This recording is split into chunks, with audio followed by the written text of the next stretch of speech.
जय श्री राम। मैं issue Harwani Hanumangarh town Rajasthan से रोज आपको गंगा दर्शन लाइव दिखाता हूँ। तत्पश्चात आपको स्कंद पुराण का पाठ सुनाता हूँ। आज का पाठ है अरुणाचल क्षेत्र की महिमा, विभिन्न पापों के फल और उन पाप कर्मों का प्रायश्चित। मार्कंडेय जी बोले, प्रभु आपने पहले जिस स्थानों का वर्णन किया है उनमें भिन्न भिन्न फल प्राप्त होते हैं। जहाँ सब फलों की प्राप्ति एक ही जगह पर हो जाए वह स्थान मुझे बताइए। मुझे उस स्थान, उस देश का परिचय दीजिए जिसके स्मरण करने मात्र से ज्ञानी और अज्ञानी समस्त चराचर जीवों की मुक्ति हो जाती है। नंदिकेश्वर ने कहा, सुने, तुम्हारे सिवा अन्य किसी व्यक्ति ने इस प्रकार दीर्घ काल तक मेरी सेवा की है। मेरा भी तुम्हारे ऊपर जैसा प्रेम है ऐसा और किसी पर नहीं है। इसलिए मैं तुम्हें महादेव जी के गुप्त क्षेत्र का उपदेश करूंगा, जो भक्ति और मुक्ति चाहने वाले पुरुष के द्वारा श्रद्धा पूर्वक सुनने योग्य है। मेरे द्वारा परमेश्वर शिव के रहस्य का उपदेश किया जाता है। तुम एकाग्रित होकर सुनो और इस पर दृढ़ विश्वास करो। कामदेव का नाश करने वाले भगवान शिव का स्मरण करो। कामदेव का नाश करने वाले भगवान शिव का स्मरण करो। भगवती पार्वती जी के चरणों में मस्तक झुकाओ। तत्पश्चात ओंकार नाम का उच्चारण करो। ये तुम्हारे लिए महान कल्याण का अवसर प्राप्त हुआ है। तपोधन दक्षिण दिशा में द्रविड़ देश के भीतर भगवान चंद्रशेखर का अरुणाचल नामक महान क्षेत्र है, जिसका विस्तार 3 योजन है। शिव भक्तों को उस क्षेत्र का अवश्य सेवन करना चाहिए। उस प्रदेश को पृथ्वी का हृदय समझो। भगवान शिव उसे सदा अपने हृदय में रखते हैं। लोक हितकारी महादेव जी उस क्षेत्र में समय ही पर्वत के रूप में प्रकट हो अरुणाचल नाम से विख्यात हैं। अरुणाचल क्षेत्र समस्त सिद्धों, महर्षियों, देवताओं, विद्याधरों, यक्षों, गंधर्वों और अप्सराओं का निवास स्थान है। अरुणाचल साक्षात रामेश्वर शिव का स्वरूप है तथा महर्षियों के लिए मेरु, कैलाश और मंदराचल से भी अधिक माननीय है। वहां सिंह, व्याध आदि पशु भी इस काल आने पर अपने शरीर का परित्याग करते हैं तथा उन्हें अरुणाचल वासी भगवान शिव निश्चय ही अपने सेवकों के रूप में स्वीकार करते हैं। लाख लाख वर्षों और पल्लवों के रूप में ललित होने वाले जटा धारण किए ये अरुणाचल जंगम शिव की भांति स्थावर शिव है, जिसके सुंदर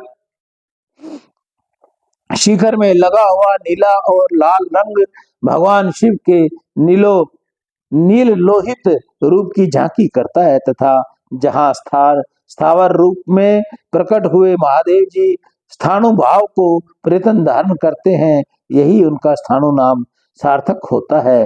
इस अरुणाचल क्षेत्र में योगी राज गौतम के सहस्त्रों वर्षों तक तीव्र तपस्या करके भगवान सदाशिव का साक्षात्कार किया है। पूर्व काल में गिरिराज नंदनी उमा ने भी वही तपस्या करके प्रसन्न किए हुए शिव के शरीर से वामार्थ भाग पर अधिकार प्राप्त किया है। गौरी देवी के वहां अरुणाचलेश्वर लिंग की स्थापना की है, जो मनुष्य को भोग और मोक्ष प्रदान करता है।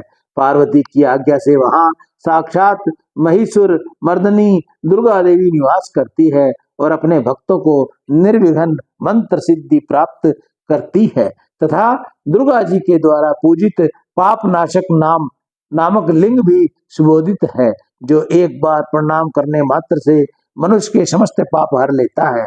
इस क्षेत्र में व्रजागद नामक राजा और कुबेर के आधार से ही हिम दिशा को पहुंच गए थे।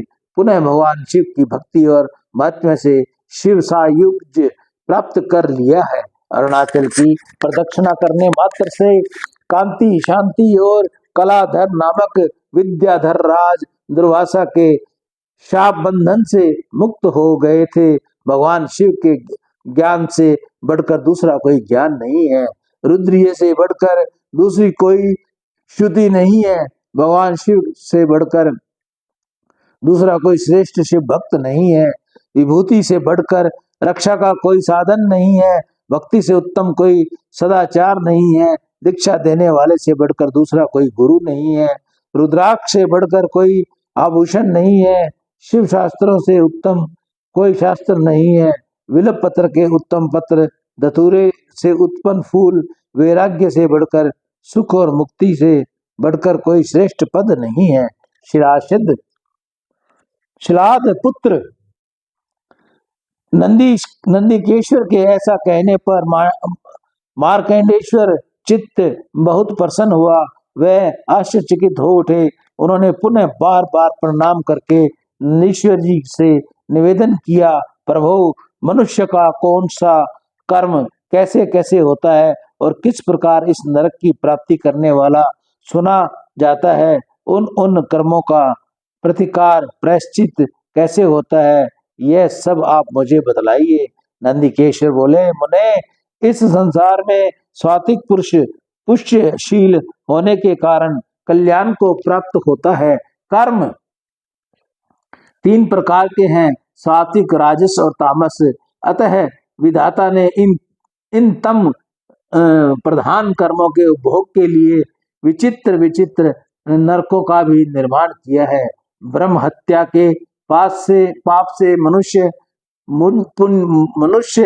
मृत्यु के पश्चात गदह, कुत्ता अथवा सुअर होकर फिर चंडाल होता है। शराब पीने के द्विज चिरकाल तक नरक में पड़े रहने के पश्चात कृत्रिम कीट व पतंग योगी को प्राप्त करता है। अथवा कर्मकार दास होता है। ब्राह्मण के धन का उपहार करने से मनुष्य ब्रह्म राक्षस होता है तथा जिस वस्तु का वह चोरी करता है दूसरे जन्म में वह वस्तु उसे नहीं प्राप्त होती है। गुरपत्नी गमन करने वाला पुरुष चिरकाल तक असीपत्र वन में यातना भोग कर अंत में नपुंसक होता है। पर स्त्रीगामी पुरुष यमदूतों द्वारा लोहे के तपाए हुए गंडासों से पीटा जाता है और कालसूत्र नामक नरक के निवास करता है। आग लगने वाला घोर नरक में वास करता है।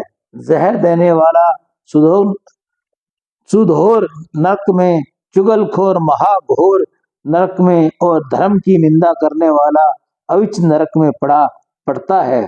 मित्रद्रोही कराल नामक नरक में, हिंसक भीम नरक में छिपकर पाप करने वाले संहार नरक में, असत्यवादी भयानक नरक में तथा पराये खेत और धन आदि का अपहरण करने वाले मनुष्य असी घोर नरक में निवास करता है।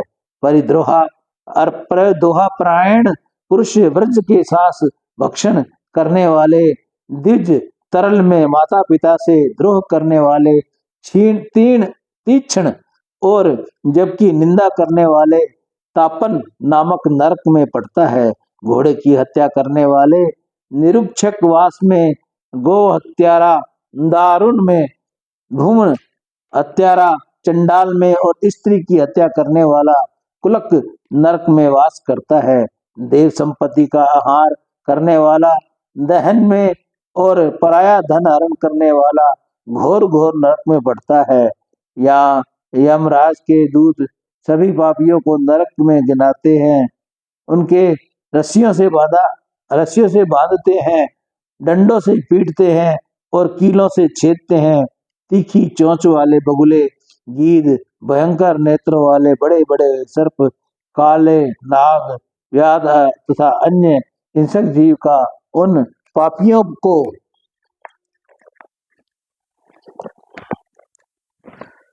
डसते हैं, शस्त्रों से काटकर टुकड़े टुकड़े कर देते हैं, देह को आग में डालकर जलाते हैं, गहरे खड्डे में गाड़ते हैं, ऊपर से कीड़ों से पिटते हैं, खोलते हुए तेल में कढ़ाई में पकाते हैं तथा महीन सुइयों से छेद छेद कर पीड़ा पहुंचाते हैं। यमदूत पापियों को ऐसे बड़े बड़े भार ढुलवाते हैं जिसका ढोना बहुत ही कठिन है।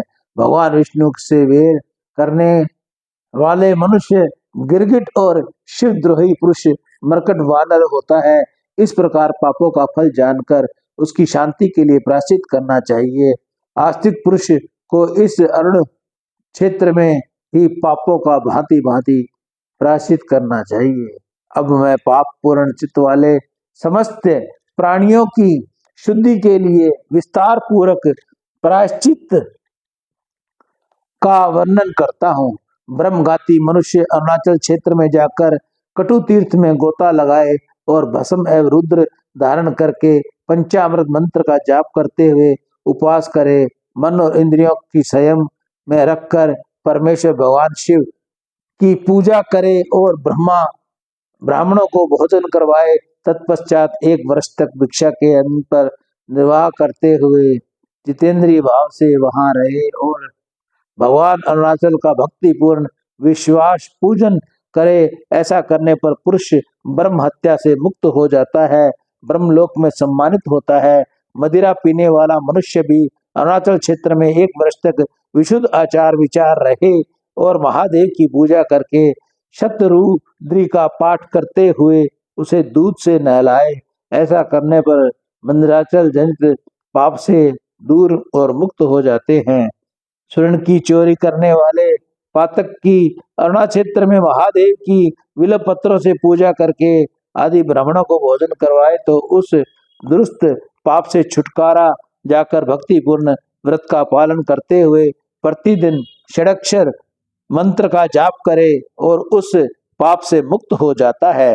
पराई स्त्री का अपहरण करने वाला मनुष्य अरुणाचल क्षेत्र में जितेंद्रिय भाव से निवास करे और 1 माह तक प्रतिदिन नए नए फूलों से अरुण शिव जी की पूजा करे तथा शक्ति के अनुसार धन का दान करे तो उसका तत्काल पाप मुक्त हो जाता है। जहर देने वाला मनुष्य भी अरुण क्षेत्र में पुरातक रीति से व्रत का पालन करते हुए निवास करे और महादेव को भी सब प्रकार से उपहार भेंट करे और वह उस दोष से छूट जाता है। चुगली का पाप करने वाला भी अरुणाचल क्षेत्र में व्रती होकर वेदांत कर्म से तत्पर रहते हुए यदि श्रेष्ठ ब्राह्मणों को पढ़ावे या पढ़ने में सहायता करे तो वह पाप रहित हो जाता है। स्त्री, बालक और गाय की हत्या करने वाले पुरुष भी अरुणाचल क्षेत्र में जाकर अपने पाप का नाश करने के लिए व्यतिपात योग में ब्राह्मणों की तिल दान करे। छिपे पाप करने वाला भी यदि अरुणाचल क्षेत्र में इंद्रियों को संयम पूर्वक गुप्त दान करे तो निष्पाप हो जाता है। असत्यवादी मनुष्य अरुणाचल क्षेत्र में 6 महीने तक निवास करके प्रतिदिन अरुणाचल स्तोत्र का पाठ करने से पाप रहित हो जाता है। घर का अपहरण करने वाला मनुष्य नूतन शील मंदिर बनवा दे तो शीघ्र ही पाप से मुक्त हो जाता है, शिव के सान्निध्य को प्राप्त होता है।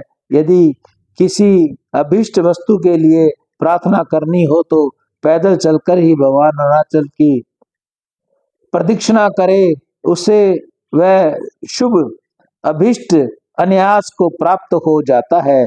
छींक आने पर, पांव लड़खड़ाने पर, परवंश होने पर, बुरे सपने देखने पर और प्रतिगता होने पर भी विद्वान पुरुष भगवान अरुण शंकर का नामोच्चारण करना चाहिए। गया, प्रयाग, काशी, पुष्कर तथा सेतुबंध तीर्थ में मनुष्य को पुण्य प्राप्त होता है, उससे भी अधिक पुण्य इस अरुणाचल क्षेत्र में मिलता है। अरुणाचल क्षेत्र के समीप किए हुए शास्त्रों का 16 दान द्विगुण फल देने वाला है। सियावर राम जय जय राम, मेरे प्रभु राम जय जय राम। जय मंगल भवानी मंगलवारी, नरवउ सदशिरथ अजर बिहारी, दीन दयाल विरुद्ध संहारी, रघुनाथ संकट भारी। आज के पाठ का यही विश्राम। कल हम आपको सुनाएंगे अरुणाचलेश्वर की पूजा, शिव के द्वारा सृष्टि का प्रादुर्भाव तथा विष्णु द्वारा भगवान शंकर की स्तुति। मैं ईशु हरवानी, हनुमानगढ़ टाउन, राजस्थान। किसी को शुद्ध धूप चाहिए, शुद्ध गूगल चाहिए, शुद्ध गुलाब जल चाहिए तो मेरे पास उपलब्ध है, मुझसे संपर्क करें। सेवा शुल्क के साथ आप इसे मंगवा लें। राम।